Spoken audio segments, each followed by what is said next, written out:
Preliminary investigations into yesterday's killing of retired Col Charles Okello Engola, the State Minister for Labour, Employment and Industrial Relations, indicate that he was not the target of the shooting.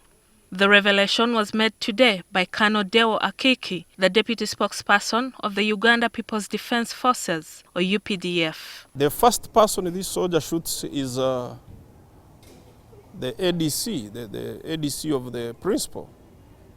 That alone tells you if he was aiming at the minister who was already seated, he would have gone directly to shoot the minister. He first shoots the ADC.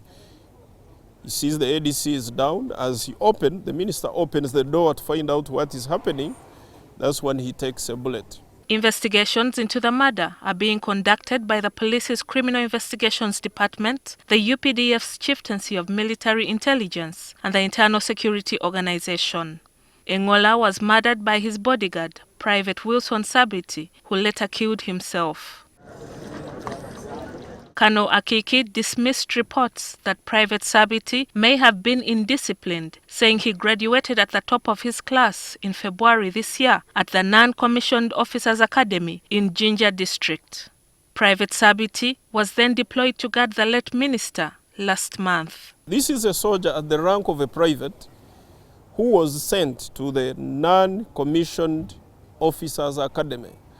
And the leaders of that academy have confirmed that he was one of their best students who was very disciplined. So even at his command, at his headquarters, at the Guard Battalion, we have not still found any information that leads to this soldier being an indisciplined soldier. The minister had a full security detail provided by the UPDF. However, from the time Private Sabiti cocked his gun to the time he gunned down his principal, none of the soldiers in the security detail counted him or attempted to put him out of action. None of them followed Sabiti out of the gate when he went on a shooting spree in the neighborhood. If you look at the proximity of the minister's garage where the vehicle was, it was very close. There was not enough space.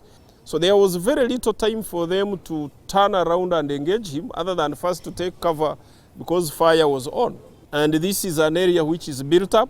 You may end up actually causing collateral damage. You may end up shooting other people other than the person you are targeting. The minister's bodyguards were in the habit of ordering breakfast from food vendors outside the compound. This raises the question of laxity in the minister's security because anyone with food could access the compound.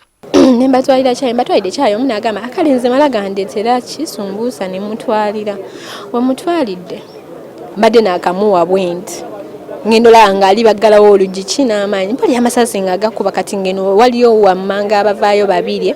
UPDF has been so largely a people's army. And there is always this tendency of laxity, of making sure that after thorough assessment of the population, we tend to be free with the population. So I don't rule out the fact that somebody from outside would bring in it. Colonel Akiki adds that the deploying agency, which is the UPDF's Guard Battalion, is obliged to cater for the deployed escorts. However, out of courtesy, a principal can give the bodyguards a treat to foster a cordial relationship. There is a fund that is given by the ministry to the guards, no matter whether it is police or UPDF.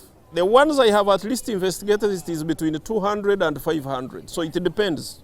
If I'm moving with soldiers, I have some and I say, hey guys, today you can have a good meal around, and out of my own pocket, I move in and I give 30 to these people. Out of courtesy, out of human factor. Colonel Akiki insists that Private Sabiti had received his salary on the 27th of April and that the army does not have any record of the rogue soldier suffering mental health issues. Gillian Nantume, NTV Tonight.